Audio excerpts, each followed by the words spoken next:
चले अस्सलाम वालेकुम जी, क्या हाल है आप सबका? ठीक है। चले बेटा, एक काम करते हैं।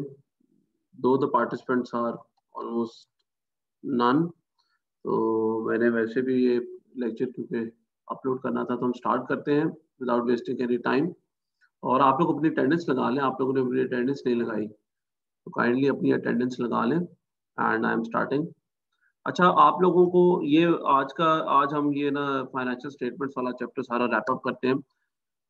फिर हमने एक नया चैप्टर स्टार्ट करना और आपके एग्जाम्स के बारे में भी थोड़ी सी जानकारी लेते हैं।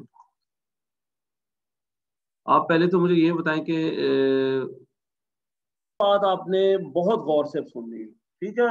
अब मैं आपको आपके लिए सारी अकाउंटिंग को एक कह लें नटशेल में बताना चाह रहा हूँ। और अकाउंटिंग का आपको आइडिया तो है कि है क्या, और आप अकाउंटिंग का न्यूमेरिकल पॉइंट ऑफ व्यू से भी ये समझिएगा जरा। आप अकाउंटिंग करते हैं थ्रू डबल एंट्रीज, यानी रिकॉर्ड करते हैं। Recording is the first phase of accounting, double entries के थ्रू। अब डबल एंट्रीज का मैंने आपको कॉन्सेप्ट बता दिया था, ठीक है। Again what what is lacking is the practice. Concept मैंने आपको बता दिया तो आपको याद होगा डेबिट क्रेडिट का या पॉजिटिव नेगेटिव का वो कॉन्सेप्ट, और उसके तहत आप दुनिया भर की हर एंट्री कर सकते हैं। All you have to learn is the name of that particular, ठीक है। वो पर्टिकुलर और एक फॉर्मेट होता है, लाइन यूं खींचनी है, यूं यहाँ पे अमाउंट आनी है, वो एक फॉर्मेट होता है रटा रटाया। और इसके अलावा एक आपने वो पर्टिकुलर्स में लिखना क्या है, नाम क्या होना चाहिए उस चीज का, वो आपको आना चाहिए। अच्छा, आप जब वो कर लेते हैं, डबल एंट्री कर लेते हैं, और डबल एंट्री करते हैं एक बुक के अंदर जिसको हम कहते हैं जर्नल, ठीक है। तो मैं यहाँ पे लिख रहा हूँ जर्नल, ठीक है, और इसको कहते हैं हम जनरल जर्नल। ये फाइनेंशियल स्टेटमेंट नहीं है, याद रखिएगा। ये मैं वैसे ही आपको समझाने के लिए यहाँ पे लिख रहा हूँ कि ये फाइनेंशियल स्टेटमेंट नहीं है। एक होता है जर्नल। जर्नल के अंदर आप पीरियोडिकली टाइम लाइन के तहत आप उसको रिकॉर्ड करते रहते हैं एंट्रीज को। एक दफा आपने सैकड़ों हजारों एंट्रीज रिकॉर्ड कर ली, पूरा साल आपने हजारों एंट्रीज रिकॉर्ड की, बड़ी कंपनीज में हजारों एंट्रीज रिकॉर्ड होती है जी। आपने रिकॉर्ड की, अब वो सारी ना गुंजल सा एक लगा हुआ है, जिसको हम कहते हैं ना पंजाबी में गुंजल मचा हुआ है। और वो जो गुंजल है उसको आपने आहिस्ता आहिस्ता खोलना है और उसको समझना है। तो नेक्स्ट स्टेप रिकॉर्डिंग के बाद है इस सारी इंफॉर्मेशन को ऑर्गेनाइज करना, मीनिंगफुल बनाना, अंडरस्टैंडेबल बनाना। तो आप वो डबल एंट्रीज रिकॉर्ड करने के बाद उनको करते हैं क्लासिफाई, यानी बेहतरी की तरफ जा रहे हैं, उसको ऑर्गेनाइजेशन उसकी कर रहे हैं। तो ऑर्गेनाइजेशन में पहला स्टेप है क्लासिफाई। जो सिमिलर नाम की ट्रांजैक्शंस हैं या पर्टिकुलर्स हैं, उनको आप एक एक जगह पे जमा करते रहते हैं। इस तरह कैश जहां जहां आ रहा है, कैश का एक आपने लेजर बनाया। मैं ना साथ, अब ये क्लास बड़ी इंपॉर्टेंट है, इसमें ना मैं कोशिश करूंगा एक एग्जांपल भी आपको ना रिकॉर्ड करके भेजूं, ताकि आपको सेकंड सेमेस्टर की जो आपकी थोड़ी कमी है ना, वो पूरी हो सके। अच्छा, एक मिनट। ये देखें जी, सबसे पहले तो आप जर्नल एंट्री में करते हैं डबल एंट्रियां, ठीक है। ए बी सी डेबिट हो गया जी इतनी इतनी अमाउंट से, चले 1000 से। इसी तरह जो क्रेडिट में आ जाएगा वो आ जाएगा जी डी ई एफ, और वो भी 1000 से हो गया। ये होगी आपकी एक डबल एंट्री, ठीक है। इसी तरह की आप करेंगे 2 3 4 5 6 7 8 9 10 जितनी भी हैं जी। और ये आप डबल एंट्री आपने इस तरह की होंगी। और इसका फॉर्मेट क्या होता है, मैं आपको ना इसका फॉर्मेट बता रहा हूँ, ठीक है। एक जर्नल का फॉर्मेट देखें।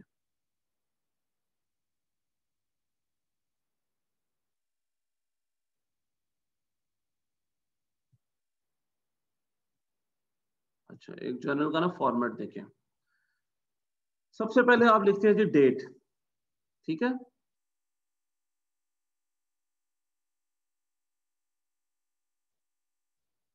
और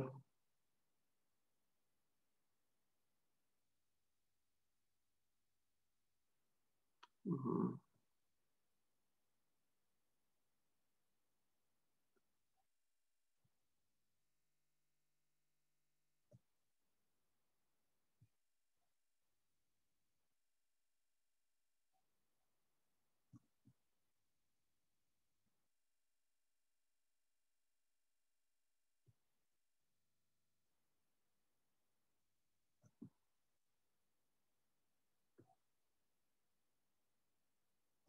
चलो जी, जैसी भी टेढ़ी मेढ़ी बन रही है, अब इसको जरा ना आप लोगों को बर्दाश्त करना पड़ेगा। आप लोगों ने वैसे फॉर्मेट किया नहीं है, ये सही से बताना यार। किया ही होगा मेरा ख्याल है, इतना भी नहीं है। अब आप लोग करेंगे, आपने कुछ भी नहीं किया। अच्छा जी, ये है एक जर्नल का फॉर्मेट, ठीक है।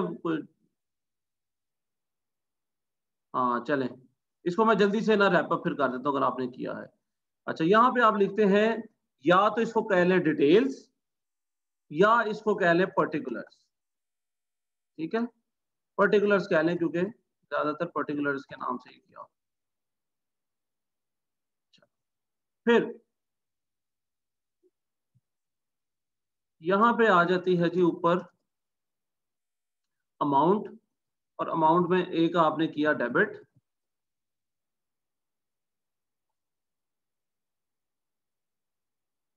और इसी तरह एक आपने लिख दिया क्रेडिट। ठीक है, तो आपकी जो भी डेट होगी उस वो आप डेट लिखे यहाँ पे। फॉर एग्जांपल 1 जनवरी, ठीक है, आपने डेट लिखी। पर्टिकुलर में आपने डबल एंट्री को अब उसका नाम लिखना है। ठीक है, फॉर एग्जांपल आपने अगर कोई मोबाइल फोन लिया, तो आपने डेबिट पे लिखा मोबाइल फोन। ठीक है, और क्रेडिट आपने कर दिया कैश। मोबाइल फोन अगर आपने लिया है जी फॉर एग्जांपल 10,000 का, या चले 5,000 कर ले, जगह नहीं इतनी, 5,000 का। इसी तरह क्रेडिट में आपने लिख देना है 5,000 का कैश। हम्म,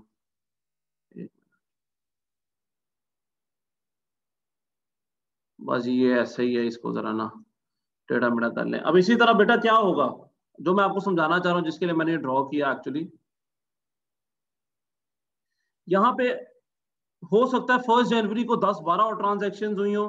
आपने वही वही डेट डालते रहना है यहाँ पे, और इसी तरह पर्टिकुलर्स में डेबिट क्रेडिट करते रहना है, और अमाउंट्स को यहाँ पे लिखते रहना है। अच्छा, ये इसी तरह पूरा साल ये करते रहते हैं। एक पेज खत्म हुआ, दूसरे पेज पे आ गए, दूसरा खत्म हुआ, तीसरे। आप हर मंथ, हर डेट के हिसाब से every day you are recording transaction. इसको कहते हैं क्रोनोलॉजिकली या क्रोनोलॉजिकल ऑर्डर में ट्रांजेक्शन को रिकॉर्ड करना। ठीक है, अब ये आपने जो सैकड़ों ट्रांजेक्शन की, अब इनको ना थोड़ा ऑर्गेनाइज करते हैं। यानी ऑर्गेनाइज करने का मतलब सबसे पहले क्लासिफाई करें कि सिमिलर एक्टिविटीज को आप एक जगह पे लिख लें। फॉर एग्जाम्पल आप इस तरह का एक टी अकाउंट बनाते हैं, टी बनाते हैं, ठीक है, और इसको कहते हैं एक लेजर अकाउंट। आपने ऊपर लिखा कैश। अब कैश जिधर जिधर डेबिट हुआ यहां पे लिखते रहे उस नाम के साथ और उस अमाउंट के साथ। जिधर जिधर क्रेडिट होगा आप इस साइड पे लिखते रहे उस नाम के साथ और किसी भी अमाउंट के साथ। इसी तरह आपने जितने भी डेबिट और क्रेडिट कैश हुए हैं वो लहदा लिख लिए। इसी तरह आप एक और टी अकाउंट बनाएंगे जो किसी और चीज का होगा, और कोई मेरा ख्याल है 50 के करीब, या जितने भी आप के बिजनेस के साइज के हिसाब से, ट्रांजेक्शन के हिसाब से बनेंगे। इस तरह के टी अकाउंट्स बनाएंगे, हर एक के ऊपर एक हेडिंग लिखेंगे जो उस पर्टिकुलर की होगी। ठीक है, जिस तरह पिछले में पर्टिकुलर एक था मोबाइल, आपको याद है जी मोबाइल, ये था मोबाइल का। अब मोबाइल में शायद एक ही ट्रांजेक्शन क्यों ना हो, लेकिन अगर कोई पर्टिकुलर एक दफा भी आ गया तो उसका टी अकाउंट बन जाएगा। ठीक है, जरूरी नहीं उसके लिए कि वो बार बार आए, तो एक दफा भी कोई आ जाए तो उसका टी अकाउंट बन जाएगा। अच्छा, इसी तरह आपने कोई 50 के करीब डिफरेंट टी अकाउंट्स बना लिए।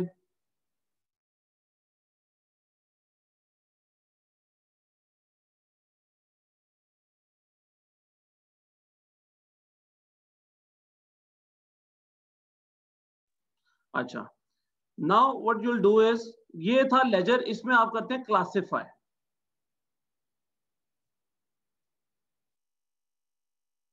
और आफ्टर दिस एलएफ का वही, नहीं यार वो ये कोई रटा रटाया फॉर्मेट नहीं है एलएफ का। लेजर फोलियो तो वो उस जमाने की बातें हैं, ये जब आप वो करते थे पेज पे बनाते थे, और वो पेज एक रेफरेंस नंबर एलएफ नंबर होता है कि अच्छा ये फला लेजर फोलियो नंबर है इसका, ये उस लेजर नंबर के अंदर ये जाके देख ले पेज पलट के। तो ये पुरानी बात है, ठीक है, ये पता नहीं जबकि ये बुक्स बनी है तब ऐसे हुआ करता था, पेपर के ऊपर सारा कुछ होता था। तो ये एलएफ एलएफ अब कोई इतनी जरूरी नहीं है, अब कंप्यूटर खुद ही एलएफ नंबर असाइन कर देता है ऑटोमेटिकली, ये सारा कुछ होता है, ठीक है। तो ये LF number folio number etcetera ये कोई जरूरी नहीं है, ठीक है, रेफरेंस नंबर नंबर होते हैं, कंप्यूटर को जरूरत नहीं है रेफरेंस नंबर। अच्छा, फिर ये 50 के करीब लेजर्स हैं, अब इनको भी करना जरा मुश्किल है, ठीक है, मतलब रिकॉर्ड इनको भी समझना मुश्किल है, और 50 लेजर कौन देखेगा जी। तो अब टाइम नहीं दुनिया के पास, उनका काम मजीद आसान करे, तो आप क्या करेंगे, आप हर लेजर को बैलेंस आउट करेंगे। फॉर एग्जाम्पल ये ए की वजह से 1000 रुपये का कैश आया था, बी की वजह से 2000 का आया था, इसी तरह सी की वजह से 3000 कैश, सॉरी 500 कैश गया था, और डी की वजह से 1000 कैश गया था। अब इस तरह का आपका ना फॉर एग्जांपल एक कैश का लेजर अकाउंट बना होगा। आप क्या करेंगे, आप ये दोनों साइड्स को टोटल करेंगे, और जब आपने टोटल किया तो ये टोटल बना 3000, और ये टोटल बना 1500। एक फर्क आ गया, एक फर्क आ गया, वो फर्क क्या है, 1500 का फर्क है। आपने देखना है कि 1500, अब हमने तो ये पढ़ा ना कि डेबिट क्रेडिट इक्वल होते हैं, तो आप डेबिट क्रेडिट इक्वल तो करेंगे, और वो किस तरह करेंगे, आप लिखते हैं बैलेंस सीडी। बैलेंस सीडी लिखेंगे, कितना लिखेंगे, 1500 का, ताकि ये भी 3000 हो जाए, ये भी ताकि 3000 हो जाए, ये 3000, एंड सिमिलरली ये भी 3000। अब ये दोनों बैलेंस हो गए, लेकिन एक बैलेंस सीडी आ गया। अब ये सबसे बड़ी कंफ्यूजन जो बच्चे करते हैं, अच्छा ये लिखा हुआ है क्रेडिट साइड पे, तो अगर मैं आपसे पूछूं कि ये डेबिट बैलेंस है या क्रेडिट बैलेंस है, तो मेजॉरिटी बच्चे शुरू में कह देते हैं सर ये क्रेडिट बैलेंस है। क्यों? क्योंकि लिखा हुआ है क्रेडिट साइड पे। बेटा ऐसा नहीं है, याद रखिएगा, आपने ये देखना है कि कौन सी वाली साइड ज्यादा है अमाउंट में। तो ये अगर आप 1000, 2000, 3000 जो है आपकी डेबिट साइड है, और 1500 आपकी क्रेडिट साइड है, तो 1500 से डेबिट साइड ज्यादा है, 1500 से डेबिट साइड ज्यादा है, मतलब कैश जो आया वो ज्यादा है बजाय इसके जो कैश गया है। तो अगर मैं आपसे पूछूं what is the summary of this account, तो आप कहेंगे 1500 डेबिट बैलेंस। ये बैलेंस डेबिट बैलेंस है, क्रेडिट बैलेंस नहीं है। लिखा क्रेडिट साइड पे हुआ है, लेकिन है डेबिट बैलेंस। तो ये याद रखिएगा, ये बस एक पॉइंट है इसमें समझने वाला लेजर में। जब आप इनको बैलेंस आउट करेंगे, तो जो बैलेंस होगा वो देखना है कि साइड कौन सी ज्यादा थी, उसका बैलेंस होगा। या रटा मारना अगर, तो ये कह लें कि जिस साइड पे लिखा होगा उसके ऑपोजिट बैलेंस होता है, यूं रटा मार लें आप, ठीक है। अच्छा, अब हाँ शाबाश, चलें अब ये भी 50 के करीब आपने बैलेंसेस फाइंड कर लिए डिफरेंट, और अभी भी आपके लिए मुश्किल है दुनिया के लिए समझना समझाना उनको, तो आप इस सब को समराइज कर देते हैं और एक मास्टर टी अकाउंट बनाते हैं, और इस मास्टर टी अकाउंट को हम कहते हैं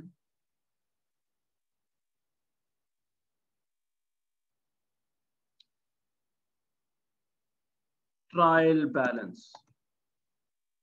ट्रायल बैलेंस क्या है जी? ये सिर्फ और सिर्फ एक रसीद है आपकी जर्नल एंट्रीज की, आपकी अकाउंटिंग की अभी तक की, कि आपने जितनी भी अकाउंटिंग की क्या वो सही है या नहीं, उसको चेक करने के लिए और उसको समराइज करने के लिए तमाम बैलेंसेस को आप समराइज कर देते हैं। और जितने भी डेबिट बैलेंस होंगे वो आप यहाँ पे लिखते रहेंगे, तमाम डेबिट बैलेंसेस, और जितने भी क्रेडिट बैलेंसेस होंगे जो लेजर में आपने कैलकुलेट किए होंगे वो आप यहाँ पे लिखते रहेंगे। और फाइनली इनका टोटल किया जाएगा, डेबिट साइड का भी और क्रेडिट साइड का भी, और ये दोनों इक्वल होने चाहिए ये बैलेंसेस, क्योंकि debit and credit are equal, और ड्यूअल एस्पेक्ट में आप यही करते हैं, डेबिट और क्रेडिट को इक्वल करते हैं। तो ये आपने इनको दोनों को टोटल किया, the debit side should be equal to the credit side. ये बात तो क्लियर है आपको? और इससे दो काम होंगे, एक तो समरी आ जाएगी और दूसरा आपके पास ये एक चेक आ जाएगा, रीचेक हो जाएगा आपकी जर्नल एंट्रीज का। अगर ये बैलेंसेस इक्वल नहीं आते, इसका मतलब आपने कहीं ना कहीं वो गलती की है, वापस जाए उसको तलाश करें। इसका ये मतलब है अगर if the trial balance is not equal, it means that there is a mistake somewhere. Go back और उसको आइडेंटिफाई करें, उसको रेक्टिफाई करें मिस्टेक। और दूसरी बात ये, अब आप जब आगे फाइनेंशियल स्टेटमेंट्स बनाने जा रहे हैं तो आपने सिर्फ एक पेपर पकड़ना है और ट्रायल बैलेंस का, बजाय ऐसे कि आप बार बार पेज पलटे, जर्नल देखें और डिफरेंट टाइप्स ऑफ लेजर्स देखें, इसकी बजाय आपने सिर्फ एक पेज पकड़ना है ट्रायल बैलेंस का। और अब आपने फाइनेंशियल स्टेटमेंट्स बनानी शुरू करनी है, जो कि एक्चुअली इस सारी अकाउंटिंग की जो अभी तक आपने की है इसकी समरी है। वो समरी है of all the accounting that has been done yet. उसकी एक समरी, उसकी इंटरप्रिटेशन है, सॉरी समरी तो ये है, उसकी इंटरप्रिटेशन मतलब क्या है भाई, डेबिट क्रेडिट का मतलब क्या, ये क्या बात हुई, लोगों को समझाना है, अब कंपनी के बारे में बताना है। अब मैं बता दूं जी कि आपकी हाइट जो है वो 170 सेंटीमीटर है, वेट जो 80 किलो है, और आंखों का साइज ये है, और हाथ 8 इंच के हैं, और ये एटसेट्रा। इसका मतलब भी तो कोई होगा ना, ये तो मैंने बस इंफॉर्मेशन दे दिया। अब 170 सेंटीमीटर मैंने बताना है कि ये अच्छी हाइट है या बुरी हाइट है, 80 केजी मैंने बताना है कि ये अच्छा वेट है बुरा वेट है। तो इसी तरह इंटरप्रेट करना है। सिमिलरली ट्रायल बैलेंस तो आपको बस इंफॉर्मेशन दे रहा है, लेजर आपको इंफॉर्मेशन दे रहा है, जर्नल इंफॉर्मेशन दे रहा है। इस इंफॉर्मेशन को एक मीनिंगफुल मैनर में आगे प्रेजेंट करना है कि इसका मतलब क्या है एक्चुअली।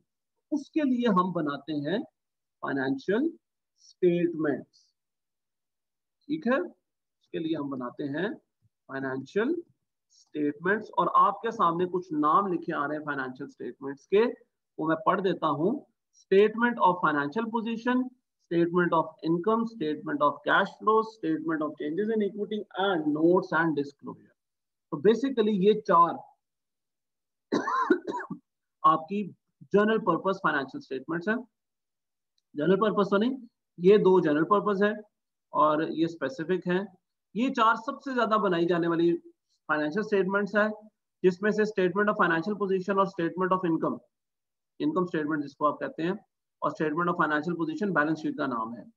ये दो सबसे कॉमन है, these are actually compulsory to be made.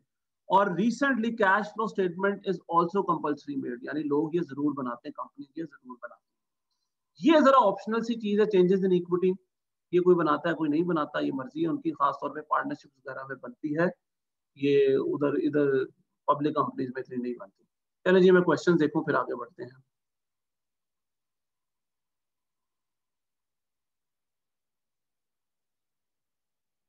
अच्छा जी, अटेंडेंस है, इतने बच्चे हैं नहीं माशाल्लाह जितनी अटेंडेंस आपने लगा दी है।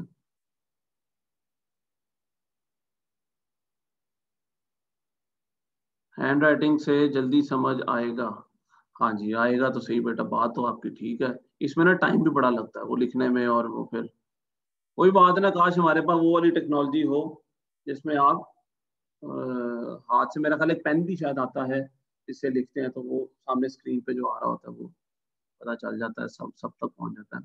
चलें तब तक हम अब बहाना क्या मारे। अच्छा जी, तो अब बनानी है आपने ये स्टेटमेंट्स, तो जल्दी से इन स्टेटमेंट्स का मैं आपको एक फॉर्मेट डिस्कस कर देता हूँ। और बेटा ये कह लें कि ये रटा रटाया फॉर्मेट है, यही चीजें आती हैं इस फाइनेंशियल स्टेटमेंट्स में, इनका बना बनाया फॉर्मेट है। आपको सिर्फ मैं समझाना चाहूंगा आज कि वो चीजें एक्चुअली हैं क्या, जो आप बैलेंस शीट के अंदर लिख रहे हैं, निकाल रहे हैं, वो एक्चुअली चीजें हैं क्या। वैसे तो याद रखिएगा, ट्रायल बैलेंस में हर चीज, ट्रायल बैलेंस में ये बात गौर से सुने, ट्रायल बैलेंस की हर चीज कहीं ना कहीं इन फाइनेंशियल स्टेटमेंट में फिक्स होती है। और खास तौर पे जो स्टेटमेंट ऑफ फाइनेंशियल पोजीशन, जिसको हम बैलेंस शीट भी कहते हैं, इसमें, और स्टेटमेंट ऑफ इनकम, जिसको इनकम स्टेटमेंट कहते हैं, कॉम्प्रिहेंसिव एंड अदर इनकम, खैर इसका पूरा नाम है, चले हम इनकम स्टेटमेंट तक ही रहते हैं। वो स्टेटमेंट और इनकम स्टेटमेंट, इन दोनों चीजों में वो पर्टिकुलर आना चाहिए ट्रायल बैलेंस। अब ये आपने देखना है कि कौन सा आइटम किधर जाना है, तो उसके लिए एक रूल ऑफ थंब है, ठीक है। वो रूल ऑफ थंब क्या है? Simply assets, liabilities and equity, they go to the balance sheet. Trial balance के अंदर आपने अब अपनी समझ बूझ से आइडेंटिफाई करना है कि इनमें से क्या एसेट है, क्या लायबिलिटी और क्या इक्विटी है, उसको लेके जाना है बैलेंस शीट के अंदर। And similarly revenue, expense, profit या लॉस, ये जाएगा इनकम स्टेटमेंट। आपने आइडेंटिफाई करना है अब कि इनमें से कौन सी चीज रेवेन्यू है, कौन सी चीज एक्सपेंस है, या प्रॉफिट है, लॉस। तो ये एक रूल ऑफ थंब है, याद रखिएगा, ठीक है। Assets, liabilities, equity go to the balance sheet. ये कहां से देखना है? ट्रायल बैलेंस से। ट्रायल बैलेंस में, ट्रायल बैलेंस अब आपको बड़ा आसान कर देगा आपके लिए फाइनेंशियल स्टेटमेंट बनाना। जो ये तीन चीजें हैं वो बैलेंस शीट में लेके जाएं, और जो अगली तीन चीजें हैं वो इनकम स्टेटमेंट में लेके जाएं। तो ये बस याद रखना आपने, बाकी ये बहुत आसान है बैलेंस शीट बनाना। ये एक फॉर्मेट है बैलेंस शीट का, आपके सामने ये बैलेंस शीट का एक फॉर्मेट आ रहा है, और ये फॉर्मेट यही सारी दुनिया में यूज होता है। हाँ, थोड़ा ये चेंज हो सकता है कि वो एक ही लाइन में आ जाए, कुछ में साथ साइड बाय साइड होता है, वो एक फर्क अलग है। लेकिन मोर और लेस यही फॉर्मेट है। वो क्या फॉर्मेट है कि जी खब्बे पासे आपने सारे एसेट्स लिखने हैं और सज्जे पासे लायबिलिटीज और इक्विटी लिखनी है। सारे एसेट्स में दो किस्म के एसेट्स की हेडिंग आपने देनी है, current assets and fixed assets. इसी तरह लायबिलिटीज में भी आपने दो हेडिंग्स दी, करंट लायबिलिटीज, फिक्स्ड लायबिलिटीज, और नीचे आपने हेडिंग दे दी इक्विटी। तो ये फॉर्मेट आपके सामने, ये देख लें। अच्छा जी, हमारा टाइम खत्म होने वाला है, आप लोगों ने इसके बाद रीज्वाइन कर लेना है क्लास को, और बगैर कुछ बताए, और तब तक आप ना ये फॉर्मेट देख लें अच्छी तरह, ठीक है। Assets on the left side, ये भी जरूरी नहीं रटाना मार लेना कि लेफ्ट भी होता है, अगर कभी कभी आप राइट में देख लो तो आप परेशान हो जाओ, हो ये तो इसने गलत बनाई है। और भाई कॉन्सेप्ट है कि आप एसेट्स और लायबिलिटीज को इकट्ठा कर रहे हैं, ठीक है। अच्छा, assets on the left side अमूमन ये होता है, एसेट्स में हमने दो हेडिंग देनी है, करंट और फिक्स। इसी तरह लायबिलिटीज में भी आपने दो हेडिंग्स दी, करंट और फिक्स, और साथ ही नीचे हेडिंग दे दी इक्विटी। तो ये बैलेंस शीट का एक फॉर्मेट है, रटा रटाया फॉर्मेट है, ये बेशक रट। चलिए let's start from way we left. और हम बात कर रहे थे ये फॉर्मेट की, बैलेंस शीट के, आपको मैं बता रहा था बेटा ये एक फॉर्मेट है, और दरमियान में बस एक लाइन नहीं मैंने खींची, वो भी चले आपके आसानी के लिए मैं खींच ही देता हूँ।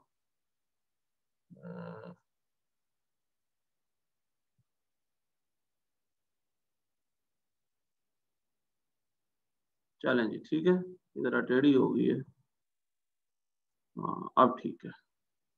तो ये एक इस तरह का फॉर्मेट होता है, और यहाँ पे मैं आपको चीजें जल्दी से समझाता रहूँ, ये चीजें हैं क्या। यही फॉर्मेट है, ये आप रट लें बेशक, या इसकी प्रैक्टिस कर लें। आपको फिलहाल इतना ही पता है, ये आपने बनानी नहीं है बैलेंस शीट कभी भी जिंदगी में, याद रखिएगा। ये कंप्यूटर बनाएंगे आप, आपको इसको पता होना चाहिए चीजें क्या है इसके अंदर। अच्छा जी, एसेट्स में सबसे पहले आपने करंट एसेट्स लिखना शुरू किया। करंट एसेट्स में जो हमारे पास करंट एसेट्स मौजूद है इस टाइम दुनिया में, जिनको आप लिखते हैं, उनमें सबसे सरे फहरिस्त है जी कैश। करंट एसेट में रिपीट करता हूं, are those assets which expire या which give their benefit within 1 year. Short term assets होते हैं और उसमें कैश सर फहरिस्त है। अब यहाँ पे याद रखिएगा, कैश दो किस्म का हो सकता है, cash in hand, cash at bank. पहले हम इसको लहदा लिखते थे, इवन अभी भी आप इसको लहदा लिख सकते हैं, लेकिन now it is considered to be one, क्योंकि कैश फ्लो स्टेटमेंट के अंदर इसकी डिटेल मौजूद होती है। तो आप वहां से ये हमेशा टैली कर सकते हैं कैश कौन सा, कैश कहाँ पे है, कितना है, की डिटेल्स क्या है। लेकिन cash means both cash at bank, यानी बैंक अकाउंट में कितना पैसा है, और कैश इन हैंड, ये दोनों को आप एक करके भी लिख सकते हैं। ऑफसेटिंग एंड एग्रीगेशन याद करें, एग्रीगेट आप इनको कर सकते हैं। सेकंड है अकाउंट्स रिसीवेबल, ये वो पैसा है जो आपने सेल्स की थी लोगों को और उनसे लेना है। यहां पे अब एक कंफ्यूजन से बचें, आपने अगर किसी को उधार दिया पैसा है, वो अकाउंट्स रिसीवेबल नहीं है, याद रखिएगा, वो अकाउंट्स रिसीवेबल नहीं। अगर आपने किसी को रुपए दिए उधार के तौर पे, यार ये लो 1000 रुपया मुझे महीने बाद वापस कर देना, those are not accounts receivable. Accounts receivable सिर्फ और सिर्फ वो पैसे हैं जो आपने कस्टमर से उधार किए हैं, यानी उसको चीज दी है और उसके बदले उसने पैसे अभी नहीं दिए, वो है अकाउंट्स रिसीवेबल, याद रखिए। ठीक है, इस बात को आपने याद रखना है। अब अकाउंट्स रिसीवेबल की ये जो अमाउंट यहां पे आप लिखेंगे, ठीक है, यहां पे सॉरी मैं एक यहां पे लिख देता हूं अमाउंट, ठीक है, इसी तरह यहां पे भी आपकी लायबिलिटी से आगे भी आप अमाउंट लिखते हैं। तो ये जो अमाउंट आप लिख रहे हैं, सॉरी, ये अमाउंट कैश की तो मैंने बता दी है, इन बैंक और इन हैंड दोनों को मिला के लिखी गई है अमाउंट। ये जो रिसीवेबल की अमाउंट है, अच्छा इसके लिए ना आपको वैसे तो वो स्टैंडर्ड बाकायदा तौर पे गाइड करेगा, रेवेन्यू का भी स्टैंडर्ड, और आगे रिसीवेबल्स के बारे में भी गाइडेंस आपको मिलती है। वो ये है कि आपने ये total receivables minus bad debt, ये करके अमाउंट लिखनी होती है। मोटा मोटा बता रहा हूँ, ज्यादा डिटेल में नहीं जा रहा। अब बैड डेट क्या होता है? बैड डेट वो पैसे होते हैं जो आपको मिलने की उम्मीद नहीं है। वो बंदा मर गया, वो बंदा डिफॉल्टर हो गया, वो बंदा दे नहीं रहा, भाग गया है, फ्रॉड कर गया, जो भी रीजन है जी, आपको अब ये पैसे मिलने की उम्मीद नहीं है, तो आपने रिसीवेबल को प्रूडेंस के तहत भी आपने रिसीवेबल की ये जो अमाउंट है ये लिखनी है। टोटल रिसीवेबल्स जो आपने टोटल लोगों से लेना है उसमें से बैड डेट्स को माइनस कर, वो करके आपने लिखनी है ये अमाउंट, याद रखिए। ठीक है, अच्छा आप इन्वेंट्री की तरफ आ जाए। इन्वेंट्री तीन किस्म की है, इन्वेंट्री रॉ मटेरियल भी है, वर्क इन प्रोसेस भी है, फिनिश गुड भी है। आपने इन तीनों इन्वेंट्रीज को कंबाइन करके लिखना है, इन तीनों इन्वेंट्रीज को कंबाइन करके लिखना, और इसकी वैल्यू क्या होनी चाहिए ये आपको बताएगा IAS 2। इसी तरह कैश की अमाउंट क्या होनी चाहिए ये आपने कैलकुलेट किया थ्रू IAS 7। इन्वेंट्री की वैल्यू को आपने IAS 2 के मुताबिक ट्रीट किया और वहां पे आपने इसको कैलकुलेट किया। वो मेथड्स हैं वो आगे आप कॉस्ट अकाउंटिंग में पढ़ेंगे, FIFO, LIFO एक्सेट्रा, उनके तहत आपने किस तरह इन्वेंट्री को वैल्यू करना है। NRV का कॉन्सेप्ट ये IAS 2 बाद में कभी पढ़ा जाएगा इंशाल्लाह। अच्छा, फिर ये याद रखिएगा, तीनों टाइप्स ऑफ इन्वेंट्रीज को इकट्ठा करके लिखा। मार्केटेबल सिक्योरिटीज, अमूमन तो मार्केटेबल सिक्योरिटीज को कैश के अंदर ही लिखा जाता है, ठीक है, IAS 7 में तो इसको कैश के अंदर ही लिखा जाता है, लेकिन ये सिर्फ आपको समझाने के लिए बता रहा हूं ये क्या होता है। Marketable securities are basically short term investments. आपकी कंपनी ने किसी और जगह पे जो इन्वेस्टमेंट की है और वो शॉर्ट टर्म की इन्वेस्टमेंट है, यानी वो 1 साल के अंदर अंदर मैच्योर हो जाएगी, उसको हम कहते हैं मार्केटेबल सिक्योरिटीज। अगर कुछ ऐसे बॉन्ड्स हैं, कुछ ऐसे और इंस्ट्रूमेंट्स हैं, financial instruments, bill of exchange वगैरह, अगर आपने कहीं इन्वेस्ट किया है और वहां वो मैच्योर होने की 1 साल से कम अरसे का टाइम है उनके मैच्योर होने का, या सर्टिफिकेट्स एटसेट्रा, इस तरह की बहुत सी चीजें, तो आपकी मार्केट, आपकी जो वो इन्वेस्टमेंट है वो मार्केटेबल सिक्योरिटी कहलाती है। वो भी आपका एसेट है, उससे आपको बेनिफिट जनरेट होगा, इनफ्लो आएगा फ्यूचर में, और 1 साल के अंदर अंदर आएगा, तो इसीलिए वो आपका करंट एसेट है। तो मार्केटेबल सिक्योरिटीज याद रखिएगा बेटा, अगर आप ये टर्म कभी सुनते हैं, marketable securities are the short term investment, उनको हम कहते हैं मार्केटेबल सिक्योरिटीज। अच्छा, फिर एक और करंट एसेट की टाइप है प्रीपेड एक्सपेंसेस। ये क्या है जी? एक्रूअल का कॉन्सेप्ट याद करें। ये वो एक्सपेंसेस हैं जो आपने पे कर दिए हैं लेकिन कंज्यूम नहीं किए, यानी आपने इनके लिए पैसे दे दिए हैं लेकिन आपने इनको अभी इस्तेमाल नहीं किया। जितनी भी किस्म की एडवांस पेमेंट्स होती हैं, जितनी भी किस्म की एडवांस पेमेंट्स होती हैं, वो कहलाती हैं प्रीपेड एक्सपेंसेस। मिसाल के तौर पे आपने एडवांस में अपना रेंट दे दिया, तो प्रीपेड रेंट ये आपका एसेट है। एसेट क्यों है? एसेट की डेफिनेशन देखें जी, जो कि एक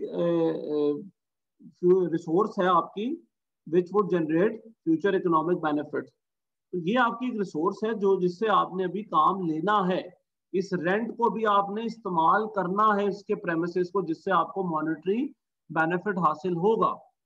तो इसीलिए ये याद रखिएगा कि this is a prepaid expense, which means this is an asset. ठीक है। अच्छा, ये प्रीपेड एक्सपेंसेस थे। इस तरह के और भी प्रीपेड, अगर आप सैलरी दे देते हैं तो प्रीपेड सैलरीज, प्रीपेड और कौन से एक्सपेंसेस होते हैं आपके प्रीपेड, जितने भी होंगे, बिल, यूटिलिटी बिल्स जो होते हैं, वो अगर आप पहले ही एडवांस में दे देते हैं तो ये सारे के सारे प्रीपेड एक्सपेंसेस आपके एसेट्स होते हैं। और करंट क्यों है? क्योंकि ये साल के अंदर अंदर आपने इस्तेमाल कर लेने होते हैं। अच्छा जी, इसके अलावा और भी करंट एसेट्स हो सकते हैं जो करंट एसेट की डेफिनेशन में आते हैं। अगर कोई है तो वो भी आप जहन में रखिएगा कि इसके अलावा भी हो सकते हैं, लेकिन 90% ऑफ द टाइम्स यही होते हैं करंट एसेट्स। ये जो ऊपर मैंने 5 लिखे हैं, ये या इनमें से कोई एक होता है। ठीक है, ये 90% से मेजोरिटी टाइम्स में यही होते हैं आपके करंट एसेट्स, और ये आपने एसेट्स वाली साइड पे करंट एसेट्स के अंदर लिखना है। अच्छा जी, सिमिलरली फिक्स्ड एसेट्स की तरफ आ जाए। याद रखिएगा, फिक्स्ड एसेट्स जो हैं, ये सारे के सारे IAS 16 हमें बताता है। ये जो वैल्यूज हैं IAS 16 की, ये हमें बेसिकली बताएंगी कि आपने फिक्स्ड एसेट्स होते क्या हैं, नाम मतलब क्या इनके कौन से हैं, और इनको किस अमाउंट से लिखना है आपने। Land, building, machinery, fixtures, furniture, fitting और व्हीकल्स, ये सारी कुछ एग्जांपल्स हैं। इनकी एक अमाउंट है जिन पे आपने इनको खरीदा होगा, या उसको हम कॉस्ट कहते हैं। कॉस्ट भी सिंपली नहीं कि जिस पे खरीदा है, इस कॉस्ट का पार्ट एक और चीज बनती है, और वो IAS 16 आपको बताता है। एट्रीब्यूटेबल कॉस्ट भी एक कॉन्सेप्ट है, वो आपको IAS 16 बताएगा कि ये इनकी अमाउंट क्या होगी। ठीक है। अब इनकी जो अमाउंट्स हैं, इनकी अमाउंट्स को आपने, एक कॉन्सेप्ट होता है, वैसे लैंड की नहीं होती, लैंड को आप छोड़ें, इनकी जो अमाउंट्स होती हैं वो बेसिकली कॉस्ट माइनस डेप्रिसिएशन, इस पे आप लिखते हैं जी, कॉस्ट माइनस डेप्रिसिएशन।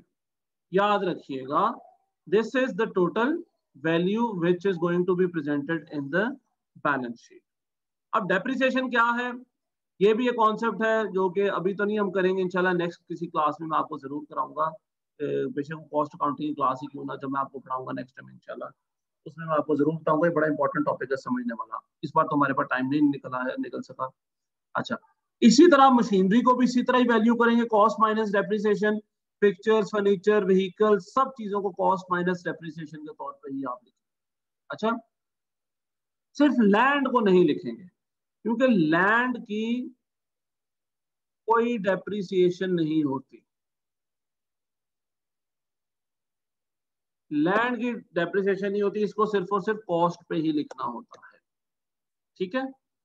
अच्छा, इसी तरह एक और चीज है investment. Marketable securities short term investments थी, यहाँ पे जो इन्वेस्टमेंट्स लिखी हैं ये लॉन्ग टर्म इन्वेस्टमेंट्स है, याद रखिएगा ये लॉन्ग टर्म इन्वेस्टमेंट्स है। तो अगर आपने किसी जगह पे लॉन्ग टर्म के लिए इन्वेस्ट किया जहां से 2-3 साल के बाद या 2-3 साल तक बेनिफिट मिलना है आपको, तो वो आपकी फिक्स्ड इन्वेस्टमेंट्स है, यानी लॉन्ग टर्म इन्वेस्टमेंट्स है, वो भी फिक्स्ड एसेट्स में आ गई। इसके अलावा कोई और अगर रह गया है तो वो अदर्स में आ जाएगा। फॉर एग्जाम्पल आपके इंटेंजिबल एसेट्स, ठीक है, जिसमें goodwill etcetera, goodwill, patents, licences वगैरह, करंट में भी आ सकता है जी। अगर आपका लाइसेंस 1 साल से कम अरसे का है, यहाँ पे लाइसेंस आपको ड्राइविंग लाइसेंस नहीं, लाइसेंस टू प्रिपेयर समथिंग, या कॉपीराइट अगर आपने किसी से खरीदा है 1 साल के लिए, तो वो करंट एसेट है। 1 साल से ज्यादा अरसे का है तो वो फिक्स्ड एसेट, उस नाम से आ जाएगा, अदर्स में नहीं आएगा, उस नाम से आएगा, ठीक है। फॉर एग्जाम्पल गुडविल, गुडविल के नाम से आएगी, याद रखिएगा। पेटेंट, पेटेंट के नाम से आएगा। इसी तरह एक होती है लीज होल्ड प्रॉपर्टी, जो कि फिक्स्ड एसेट ही है, लेकिन ये थोड़ी सी डिफरेंट इसकी वर्किंग होती है, क्योंकि ये आपने लीज में ली होती है, लीज पे प्रॉपर्टी को ली होती है, तो वो लीज होल्ड प्रॉपर्टी आपकी अलहदा से यहाँ पे शो की जाएगी फिक्स्ड एसेट्स में। लीजेस के बारे में जो स्टैंडर्ड है वो है IAS 17, ठीक है। इंटेंजिबल के बारे में जो स्टैंडर्ड है वो है IAS 30, कौन सा था, 36 तो इम्पेयरमेंट का था, IAS 30 समथिंग का। चले मैं अभी इसको देख लेता हूँ, मुझे जेन से निकल गया स्टैंडर्ड का नंबर। अच्छा, इसी तरह इन्वेस्टमेंट्स, वैसे तो ये उसके अंदर भी, कैश के अंदर भी आ जाती है, लेकिन एक इन्वेस्टमेंट प्रॉपर्टी जो है उसके लिए हमारे पास स्टैंडर्ड है IAS 40, वो आपको इन्वेस्टमेंट प्रॉपर्टी के बारे में बताता है। कह रहे जी इनटेंजिबल का IAS जो है वो है IAS 38, सॉरी वो ना 36 और 38 के दरमियान में कंफ्यूज हो रहा था। ये है जी IAS 38। अब आपको समझ लग रही है, ज्यादा बेहतर आइडिया हो रहा है कि ये स्टैंडर्ड्स हैं क्या, ठीक है। ये स्टैंडर्ड सिर्फ और सिर्फ आपको इन पर्टिकुलर्स के बारे में बताएंगे, ठीक है। ये था जी एसेट्स वाला सेक्शन। आपने इन सबको टोटल करना है और यहाँ पे टोटल एसेट्स लिख देंगे। Now coming to the liability section. इसी तरह जी करंट लायबिलिटीज के अंदर सबसे पहली liability accounts payable. Just like accounts receivable, accounts payable are not related to money. पैसे से रिलेटेड नहीं है अकाउंट्स पेबल, याद रखिएगा। अकाउंट्स पेबल वो पैसा है जो आपने सप्लायर्स को देना है, जिनसे चीज ले ली है और पैसा नहीं दिया, ठीक है, वो है अकाउंट्स पेबल। लायबिलिटी है आपकी, पैसा देना है, चीज ले ली है। इसी तरह एक्रूवल्स, प्रीपेड का ऑपोजिट है। जैसे प्रीपेड एक्सपेंसेस आपके आपने पे कर दिए होते हैं, उनसे काम लेना होता है। सिमिलरली जो एक्रूवल्स हैं, उनसे उनसे आपने काम ले लिया लेकिन पे करना है, ठीक है। 1 मिनट।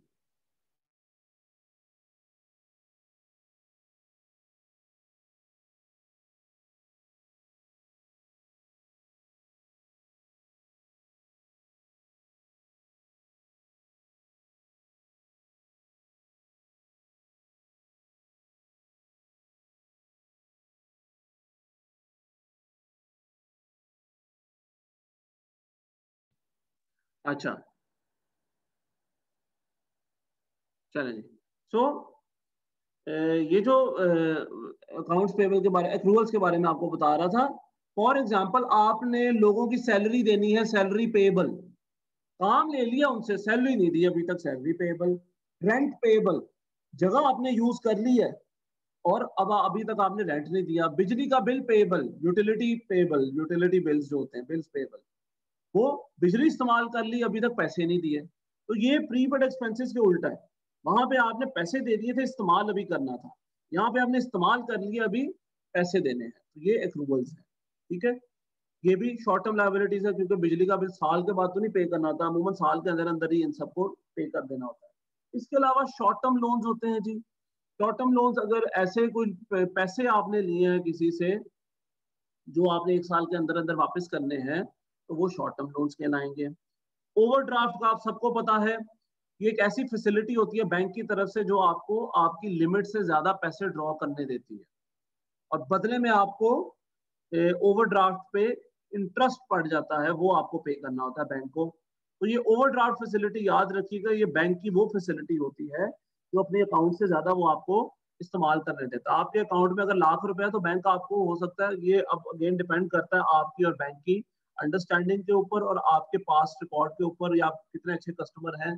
तो बैंक आपको एक एक्सटेंडेड फैसिलिटी दे देता है, इसको एक्सटेंडेड फैसिलिटी भी कहते हैं, कि लाख से ऊपर आप कुछ पैसे भी ड्रॉ कर सकते हैं, 1,10,000 20,000 जितने भी आपकी फैसिलिटी है।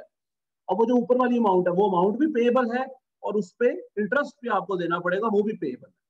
तो वो शॉर्ट टर्म लायबिलिटी है, क्योंकि वो साल के अंदर अंदर ही आपने पे ऑफ करना होता है। इसी तरह डेफर्ड टैक्स, ये थोड़ी डिफरेंट है आपके लिए।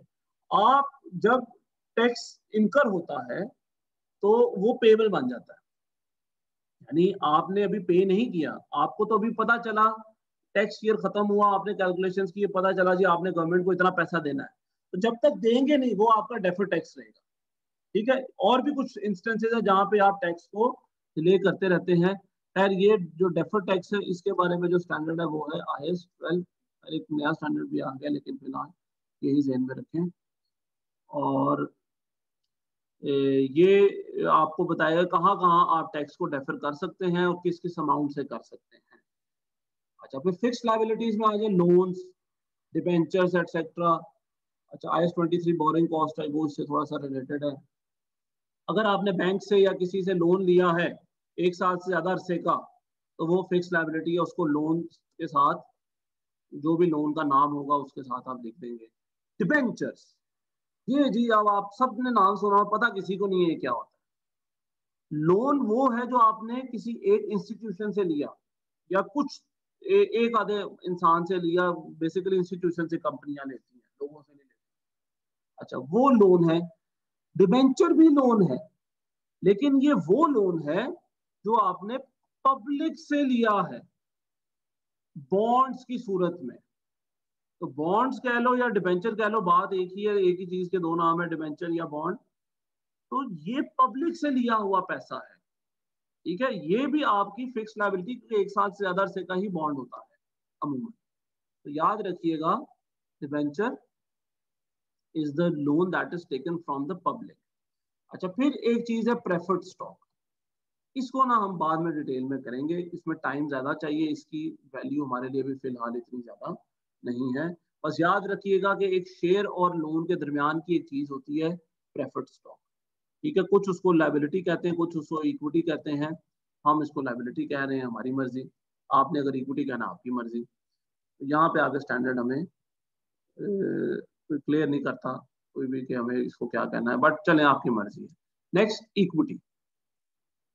इक्विटी में ये मैंने पहले भी आपको बताया था, 4 चीजें ही होती हैं बेसिकली। शेयर कैपिटल, वो अमाउंट जो पार वैल्यू है उन शेयर्स की जो आपने इशू किए हैं, इससे ऊपर जो आपने अमाउंट कलेक्ट की उन शेयर्स की मद में एक्स्ट्रा प्राइस के तौर पे, पार वैल्यू से ऊपर जो प्राइस आपने की, वो शेयर प्रीमियम है। ये मैं ऑलरेडी बता चुका हूँ, इसीलिए मैं इसको जल्दी जल्दी कर रहा हूँ गो थ्रू। वो शेयर प्रीमियम है। शेयर कैपिटल को अमूमन आप कॉमन स्टॉक के नाम से भी पढ़ते हैं। ठीक है, इसको बैलेंस शीट में अक्सर कॉमन स्टॉक भी लिखा होता है। इसको लिखा होता है जी capital paid in excess of par. Capital paid in excess of par. ठीक है, capital paid in excess of par, ये भी लिखा होता है अमूमन बैलेंस शीट में। तो ये याद रखिएगा, इसका ये नाम भी हो सकता है। रिटेन अर्निंग्स दोबारा से बता देता हूँ, पहले भी बता चुका हूँ। प्रॉफिट का वो हिस्सा जो आपने शेयर होल्डर्स में डिस्ट्रीब्यूट नहीं किया, प्रॉफिट्स का वो हिस्सा जो आपने शेयर होल्डर्स में डिस्ट्रीब्यूट नहीं किया बल्कि बिजनेस में रीइन्वेस्ट कर दिया, वो रिटेन अर्निंग्स है। रिजर्व्स, उसी रिटेन अर्निंग में से एक पर्टिकुलर मकसद के लिए आपने थोड़ा सा पैसा साइड पे कर लिया। रिटेन अर्निंग्स एक ब्रॉडर टर्म है, एक जनरल फंड है, इसमें सारा पैसा आ जाता है। उसमें से कुछ पैसा आपने मुख्तस कर लिया है एक पर्टिकुलर चीज के लिए, that is going to be the reserve for that thing. एक बड़ा सा एसेट खरीदना है, मशीन खरीदनी है आपने बहुत महंगी, उसके लिए आप रिजर्व एक अलग साइड पर रख लें। कहाँ से पैसा निकाल रहे हैं? रिटेन अर्निंग में से। लेकिन उसको बेहतर मैनेजमेंट के लिए आपने अलग से फंड बना लिया उसके लिए रिजर्व के तौर। ये चारों चीजें इक्विटी है, यानी ये चारों बिलोंग करती है ओनर्स को। ये अल्टीमेटली ओनर्स का हक है। लाइबिलिटीज पे इन लोगों का हक है जिन्होंने आपको ये दी है फैसिलिटी, और लाइबिलिटी और इक्विटी मिला के आपके पास टोटल पैसा बनता है। ये टोटल पैसा आपने खर्च कहाँ किया जी? एसेट्स में। ठीक है, तो ये हमारे खर्चे हैं और ये हमारे जराए हैं। ये हैं जी वो जराए। ठीक है, जिस तरह वो डायलॉग मशहूर है पाकिस्तान में है, जनाब स्पीकर, ये हैं वो जराए जिनसे आपने ये माल बनाया है। Okay, so this is a balance sheet, and a balance sheet is known as a statement of financial position. Balance sheet is known as statement of financial position.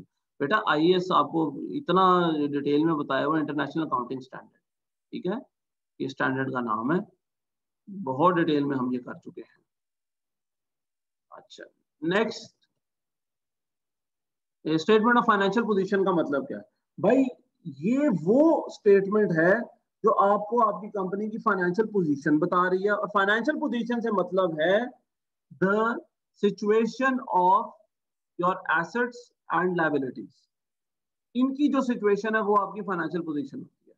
मैं मिसाल के तौर पे अगर आपसे पूछूं यार आपकी फाइनेंशियल पोजीशन क्या है, आप कहेंगे, ये मैं एग्जांपल पहले भी दे चुका हूँ कि सर मेरे पास 50,000 की बाइक है और 20,000 रुपए के कपड़े हैं और 30,000 रुपए मेरे पास सेविंग के तौर पे है, तो टोटल मेरे पास लाख रुपए है।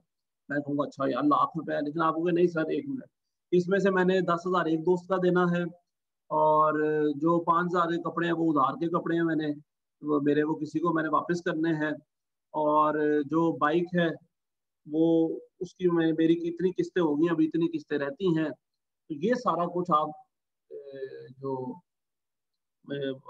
ये अमाउंट्स हैं जो आपने दूसरों की देनी है, आप कहते हैं जी कि टोटल मेरी ये 40,000 रुपए की मैंने अभी लोगों को पेमेंट करनी है। तो अब आपकी पोजीशन और होगी, लाख रुपए अगर मैं सुनता कि यार अच्छा आपके पास लाख रुपए और या उसकी चीजें हैं, मैं कहता यार वाह ये तो बड़ी कमाल आपकी पोजीशन है। लेकिन अब पता चला जी कि आपके पास वो लाख नहीं बल्कि 60 है। और वो क्यों पता चला, ये कैसे बेहतर पिक्चर है, क्योंकि लायबिलिटीज के बारे में भी मुझे बताया गया। तो लायबिलिटीज और एसेट्स आपकी फाइनेंशियल पोजीशन बताते हैं, in what sort of financial position you are. ठीक है, अच्छा इनमें से बेटा लायबिलिटीज में ना एक लायबिलिटी होती है जो मैं डिस्कस कर चुका हूं लेकिन फिर भी बता देता हूं, वारंटीज। वो शॉर्ट टर्म भी हो सकती है और लॉन्ग टर्म भी हो सकती है। इसी तरह लीज लायबिलिटी, ठीक है, ये मुझे इसी एग्जांपल से याद आ गया, ये शॉर्ट टर्म भी हो सकती है और लॉन्ग टर्म भी हो सकती है, याद रखिएगा। वारंटी क्या है? एक दफा आपसे जिक्र हुआ था कि आपने अगर वारंटी रखी अपने प्रोडक्ट के ऊपर तो वो वारंटी क्लेम अभी हुई नहीं, लेकिन अकॉर्डिंग टू प्रूडेंस कॉन्सेप्ट आप उसको पहले से लिख लें, एक मोहतात अंदाजा लगा लें, और ये वो वारंटी है जो आपके भी खर्च होनी है, यानी लोगों के चीजों की मद में ही आपने इनको अभी पे करना है। तो ये आप अपनी लायबिलिटी पहले से ही बना लें। ठीक है, ये लायबिलिटी वारंटी कहलाती है। अगर ये 1 साल की वारंटी होगी तो शॉर्ट टर्म में आ जाएगी, 1 साल से ज्यादा से की वारंटीज आपने इकट्ठी की हैं तो ये लॉन्ग टर्म में आ जाएंगी। लीज लायबिलिटी, जब आप इंस्टॉलमेंट पे चीजें लेते हैं, जो इंस्टॉलमेंट्स दे दी वो तो दे दी, जो नहीं दी वो आपकी लीज लायबिलिटी है, और ये अमूमन लॉन्ग टर्म में आती है। शॉर्ट टर्म में तो सिर्फ उस साल की किस्त आएगी, लॉन्ग टर्म में ये और भी किस्तें आ जाएंगी। ठीक है, तो लीज लायबिलिटी वो अमाउंट है किस्तों की जो आपने अभी पे करनी है, लायबिलिटी है आपकी, फ्यूचर में इकोनॉमिक बेनिफिट जाना है इससे आपको। ठीक है, तो ये एग्जांपल्स थी आपके सामने एसेट्स और लायबिलिटीज की। This is the format of balance sheet. आपने ट्रायल बैलेंस तक आपको बनाना आ गया, वहां से अमाउंट देखनी है और उनको यहाँ पे किसी ना किसी हेडिंग में तमाम अमाउंट्स को फिट कर देना है, और उसके बाद टोटल कर लेना है। This should be equal. आपने ये नहीं बनानी, ये कंप्यूटर बनाएगा आपके लिए, याद रखिए। आपको बस समझ होनी चाहिए कि ये है क्या बैलेंस, इसको इंटरप्रेट करना आपको आना चाहिए। ओके,